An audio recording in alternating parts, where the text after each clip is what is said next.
Father Philip Kavayil, മന്ത്രിയുടെ വാക്കുകളിലെ നല്ല അർത്ഥം കത്തോലിക്ക സഭ ബിഷപ്പുമാർക്ക് മനസ്സിലാകാത്തതാണോ കാരണം? ഇത് മാത്രമല്ല, അദ്ദേഹം മറ്റു പല കാര്യങ്ങളും പറഞ്ഞിട്ടുണ്ട്. നമ്മളൊരു കാര്യം ശ്രദ്ധിക്കേണ്ടത്, കത്തോലിക്ക സഭയിലെ ഉത്തരവാദപ്പെട്ട സ്ഥാനങ്ങളിരിക്കുന്ന അഭിമന്യ പിതാക്കന്മാരാണ് ഇന്ന് പ്രസ്താവന പുറപ്പെടുവിച്ചത്.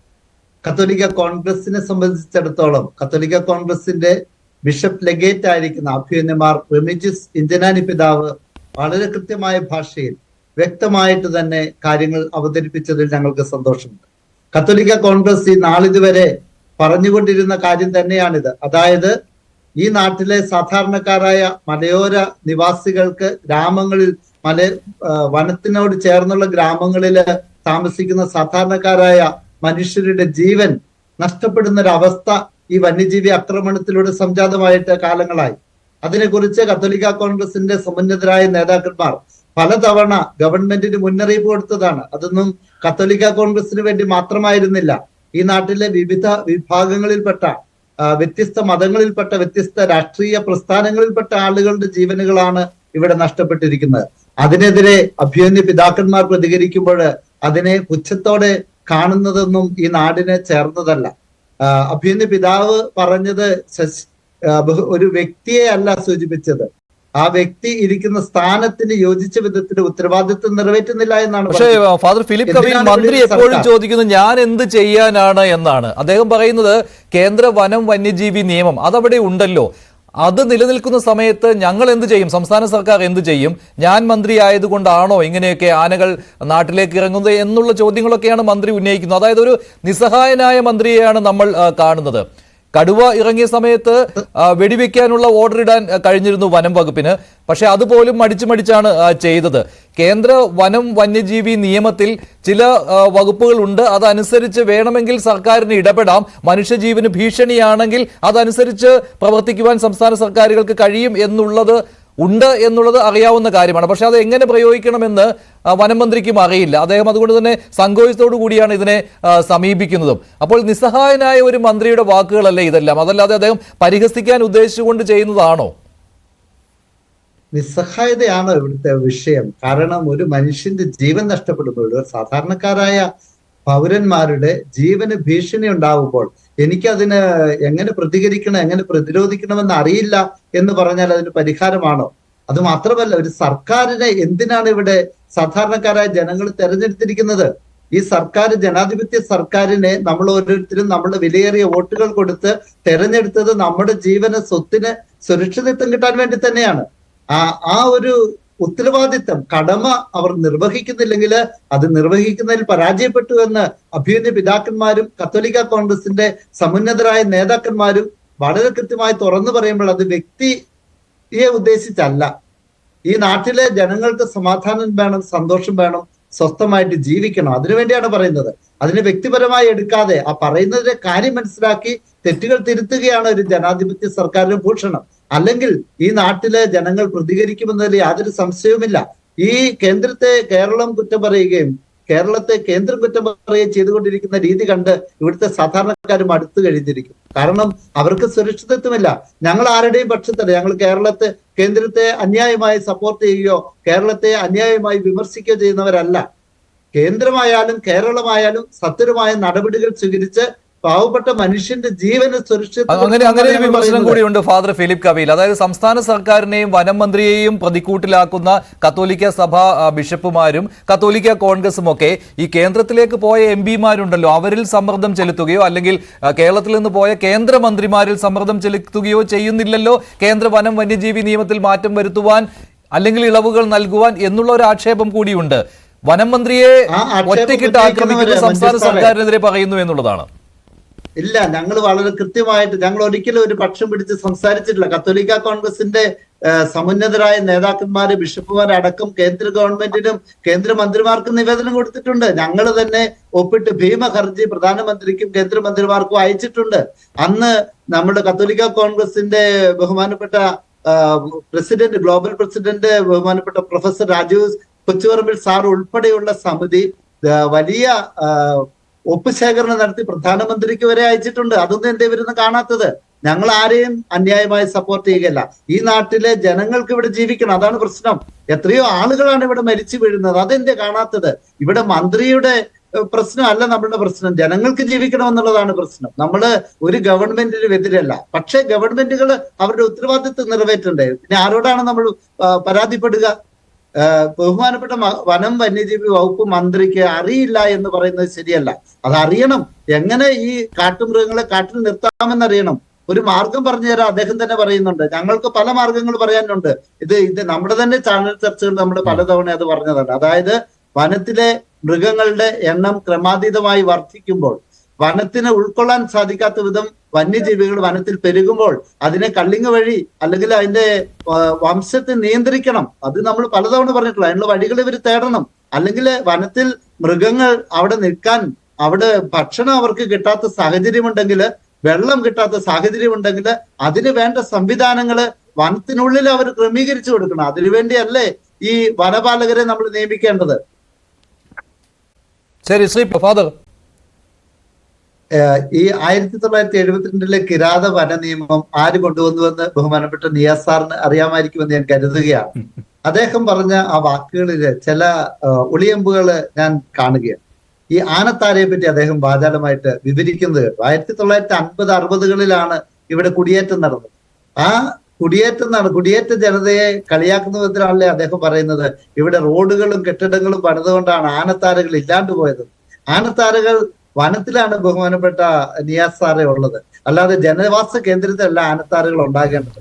50കളിലും 60കളിലും നടന്ന കുടിയേറ്റ കാലഘട്ടത്തിൽ പോലും അവര് സ്ഥലം മേടിച്ചത് ഇവിടുത്തെ നായനാന്മാരോടും മറ്റുമാണ്.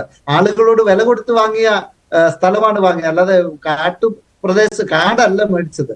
അതുകൊണ്ട് ആ പറയുന്നതില് ചില ആളുകളുടെ കുറെ കാലമായിട്ടുള്ള ഒരു കുത്തുവാക്കും കുറ്റപ്പെടുത്തലുകളും ഞാൻ മറച്ചു വെച്ചിരിക്കുന്നത് ഞാൻ കാണുകയാണ്. ഈ ആനത്താരകള് സംരക്ഷിക്കേണ്ടവര് വനത്തിൽ ആനത്താരകൾ സംരക്ഷിക്കണം, അല്ലാതെ ജനവാസ കേന്ദ്രങ്ങളിലല്ല. 50-60കളിൽ നടന്ന കുടിയേറ്റത്തെ നിങ്ങൾ കുറ്റപ്പെടുത്താനാണ് ഉദ്ദേശിക്കുന്നതെങ്കിൽ ഞാൻ ചോദിക്കട്ടെ, 50കളില് കഴിഞ്ഞ് ഇപ്പൊ 2025 എത്തി നിൽക്കുമ്പോൾ 75 വർഷം മുമ്പ് ഉണ്ടായിരുന്ന ആനത്താരകള് അന്ന് ജീവിച്ചിരുന്ന ഒരാനയിൽ ഇന്നേലും ഉണ്ടോ? ഈ ആനകള് ജനവാസ കേന്ദ്രത്തിലോട്ട് ഇറങ്ങി വരുമ്പോ പഴയ ആനത്താരകളുടെ ഓർമ്മയില് ജനവാസ കേന്ദ്രത്തിലോട്ട് ഇറങ്ങുന്നതാണെന്നാണ് നിയാസ് സാർ ഉദ്ദേശിക്കുന്നത്. അത് മാത്രമല്ല, സാറ് പറഞ്ഞു ഈ കാട്ടുപന്നിയുടെ ആക്രമണത്തെ പറ്റി ഞങ്ങൾ തന്നെ കേന്ദ്രമന്ത്രിയോട് വയനാട്ടിൽ വെച്ച് ഒരു പ്രാവശ്യം ചോദിച്ചപ്പോൾ അദ്ദേഹം പറഞ്ഞതാണ്. അതിനുശേഷം ബഹുമാനപ്പെട്ട കേരള മുഖ്യമന്ത്രി പോലും പരസ്യമായിട്ട് പറയുകയും പത്രങ്ങളില് വാർത്ത വരികയും ചെയ്തതാണ്.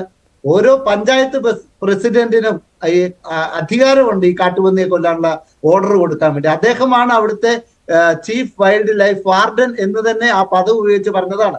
അതുകൊണ്ട് ആളുകളെ വിഡ്ഢികളാക്കാൻ നോക്കരുത്. നിങ്ങൾ ഈ രാഷ്ട്രീയം പറഞ്ഞ് സാധാരണക്കാരുടെ മനുഷ്യന്റെ ജീവനെ വില കൊടുക്കാൻ ശ്രമിക്കരുത്. ഇപ്പോ ബഹുമാനപ്പെട്ട സുരേഷ് ബാബു സാറിനോട് എനിക്ക് പറയുവാനുള്ളത്, ആത്മാർത്ഥതയുണ്ടെങ്കിൽ ഈ മന്ത്രി എത്ര തുക ഇത്തവണത്തെ ബഡ്ജറ്റില് ഈ പ്രശ്ന പരിഹാരത്തിന് വേണ്ടി ഗവൺമെന്റിനോട് ആവശ്യപ്പെട്ട് അവിടെ വകയിരുത്തിയിട്ടുണ്ട് എന്ന് ഇവിടെ ഒന്ന് പറയാൻ സാധിക്കും. ഈ 50 ലക്ഷം രൂപ ചാവു പണമായിട്ട് ഇന്നലെ അദ്ദേഹം ഓഫർ ചെയ്തു. എത്രയോ നാളുകളായി ഇവിടെ മനുഷ്യർ മരിക്കുന്നു, എന്നിട്ട് എന്തേ ഇതുവരെ കൊടുക്കാഞ്ഞത്? ഈ 50 ലക്ഷം രൂപ കൊണ്ട് എന്ത് ചെയ്യാനാണ്? വേണ്ടത് ഇവിടെ ശാശ്വതമായ പ്രശ്നപരിഹാരമാണ്. കത്തോലിക്ക കോൺഗ്രസ് അത് എല്ലാ കാലവും പറഞ്ഞിട്ടുണ്ട്. കത്തോലിക്ക കോൺഗ്രസിന്റെ ബിഷപ്പ് ലെഗേറ്റ് അഭിനമാർ റെമീജിയസ് പിതാവ് അത് തന്നെയാണ് പറഞ്ഞത്. ഈ ഉത്തരവാദിത്വം നിറവേറ്റാൻ സാധിക്കുന്നില്ലെങ്കിൽ മന്ത്രി രാജിവെക്കുക തന്നെ ചെയ്യണം. ഞങ്ങള് വളരെ ശക്തമായ പ്രക്ഷോഭത്തിന് ഇറങ്ങാൻ പോവുകയാണ്. കേരള സമൂഹത്തിലെ എല്ലാ നേതാക്കന്മാരെയും കൂട്ടുപിടിച്ച് എല്ലാ ജനങ്ങളെ സ്നേഹിക്കുന്ന ആളുകളുടെ പിന്തുണയോടെ കത്തോലിക്ക കോൺഗ്രസ് ശക്തമായ പ്രക്ഷോഭം നടത്തുമെന്ന് ബഹുമാനപ്പെട്ട പ്രൊഫസർ രാജീവ് കൊച്ചുപറമ്പിൽ സാറ് ഈ കഴിഞ്ഞ ദിവസം കൂടി ആവർത്തിച്ച് പറഞ്ഞിട്ടുണ്ട്, കത്തോലിക്ക കോൺഗ്രസിന്റെ ഗ്ലോബൽ പ്രസിഡന്റ്. അതുകൊണ്ട് ഇനി ഇതിനൊരു കോംപ്രമൈസ് ഇല്ല. എനിക്ക് മുഖ്യമന്ത്രിയിൽ പ്രതീക്ഷയുണ്ട്. കാരണം അദ്ദേഹത്തിന് ഈ കാര്യങ്ങൾ മനസ്സിലാക്കാൻ സാധിക്കുമെന്നാണ് ഞാൻ പ്രതീക്ഷിക്കുന്നത്. വനം വന്യജീവി ആക്ട് തിരുത്താൻ വേണ്ടി ഇവര് ജനദ്രോഹപരമായ ചില കാര്യങ്ങൾ ഉൾപ്പെടുത്തി പരിശ്രമിച്ചപ്പോൾ ഞങ്ങളത് തുറന്നു കാണിച്ചു. അപ്പോൾ ബഹുമാനപ്പെട്ട മുഖ്യമന്ത്രി അതിനെ തള്ളിക്കളഞ്ഞതുകൊണ്ട് ഞങ്ങൾക്ക് അദ്ദേഹത്തിൽ പ്രതീക്ഷയുണ്ട്. ഇടതുപക്ഷ സർക്കാരിന് ഈ ജനത്തോട് ആത്മാർത്ഥതയുണ്ടെങ്കിൽ പ്രതിബദ്ധതയുണ്ടെങ്കിൽ ചെയ്യേണ്ടത് ഇത്രമാത്രം ലാഘവ ബുദ്ധിയോടെ ഇത്ര വലിയൊരു വിഷയത്തെ സമീപിക്കുന്ന ഈ വനം മന്ത്രിയെ ആ സ്ഥാനത്ത് മാറ്റുക തന്നെയാണ്. ഒരു സംശയവുമില്ല, ഈ വനം മന്ത്രി ആ സ്ഥാനത്ത് നിന്ന് മാറ്റണം എന്നുള്ള അഭിപ്രായം അത് ശരിയുമാണ്. അത് മന്ത്രിക്കെതിരെയുള്ള ഗുരുതര പരാമർശങ്ങൾ ഇവിടെ നടന്നിരുന്നു. അതിൽ ഏറ്റവും പ്രധാനപ്പെട്ടത് ഫാദർ ഫിലിപ്പ് കവീൽ ചില ചോദ്യങ്ങൾ ഉന്നയിച്ചിരുന്നു. കണക്കുകൾ പോലും മന്ത്രിക്ക് പുറത്തുവിടാൻ കഴിയുന്നില്ലല്ലോ എന്ന്, എത്രമാത്രം തുക ചെലവാക്കി വന്യജീവി സംരക്ഷണത്തിന് വേണ്ടി തുടങ്ങിയ കാര്യങ്ങളുണ്ടല്ലോ. ഇതൊന്നും പറയുവാൻ മന്ത്രിക്ക് കഴിയുന്നില്ല. മന്ത്രിക്ക് ഒറ്റ കാര്യമേ പറയാൻ കഴിയുന്നുള്ളൂ, എനിക്കൊന്നും ചെയ്യാൻ പറ്റുന്നില്ല, എനിക്കൊന്നും അറിയില്ല, എനിക്കൊന്നും സാധിക്കില്ല എന്ന്.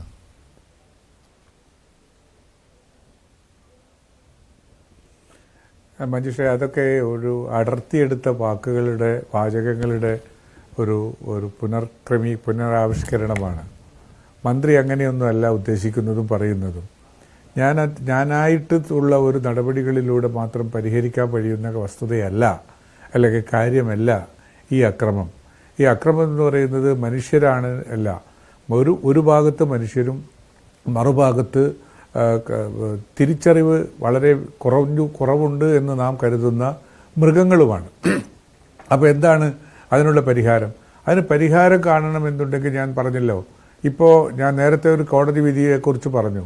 മറ്റൊരു കോടതി വിധി നിങ്ങൾക്ക് ഞാൻ ഓർമ്മിപ്പിക്കട്ടെ. 2019 നാഗപ്പൂർ ബെഞ്ചിലെ ഹൈക്കോടതി, മഹാരാഷ്ട്ര ഹൈക്കോടതിയുടെ നാഗപ്പൂർ ബെഞ്ച് പറഞ്ഞിരിക്കുന്നത്, അവിടെ 13 പേരെ ഒരുമിച്ച് കൊന്ന ഒരു ആനയെ വെടിവെക്കാൻ തീരുമാനിച്ചതിൻ്റെ പേരിൽ അവിടുത്തെ ചീഫ് വൈൽഡ് ലൈഫ് വാർഡൻ അടക്കം ഉള്ള ആളുകളുടെ പ്രോസിക്യൂഷൻ കേസ് ഇപ്പോഴും നിലനിൽക്കുകയാണ് അവിടെ.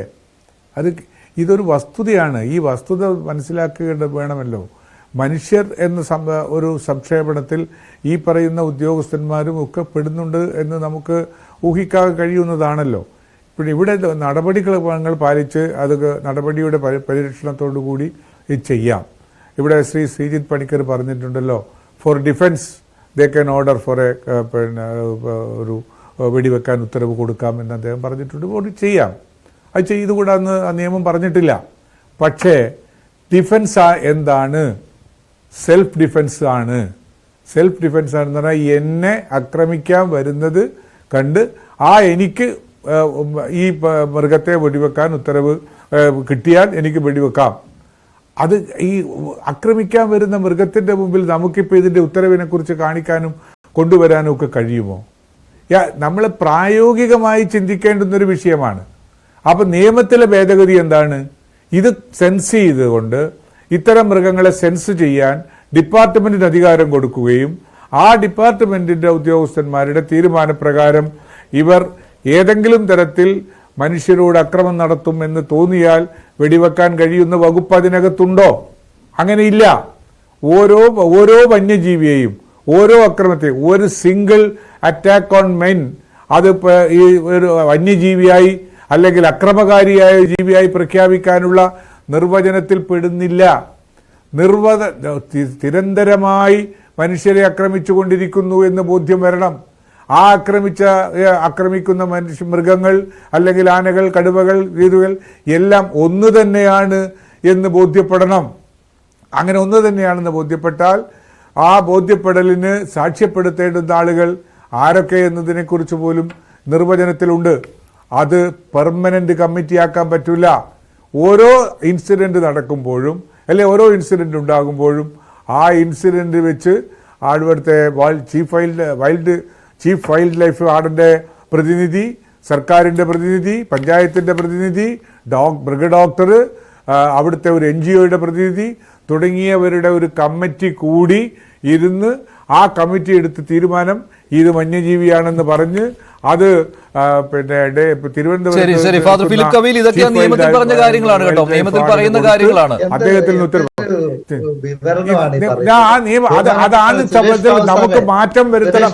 മഞ്ജുഷ് ഒരു മിനിറ്റ്, ഇത് നിയമത്തെ വരുത്തണം. ഞാൻ ആരെയും ന്യായീകരിക്കാനുള്ള ശ്രമമല്ല. ഒന്നെന്നെ പറയാൻ അനുവദിക്കൂ. ഇങ്ങനെയുള്ള നടപടിക്രമങ്ങൾ പാലിക്കുന്നതിന് പകരം അത് തെറ്റുതിരുത്താൻ അല്ല, ഞാൻ അത്തരം ഒരു ന്യായീകരണത്തിലല്ല. തുടക്കം മുതലേ ഞാൻ രാജ്യം തന്നെ പറയുന്നുണ്ട്, ഇത് കേന്ദ്രവും കേരളവും തമ്മിലുള്ള യുദ്ധമല്ല. ശരി, ഞാൻ ചർച്ച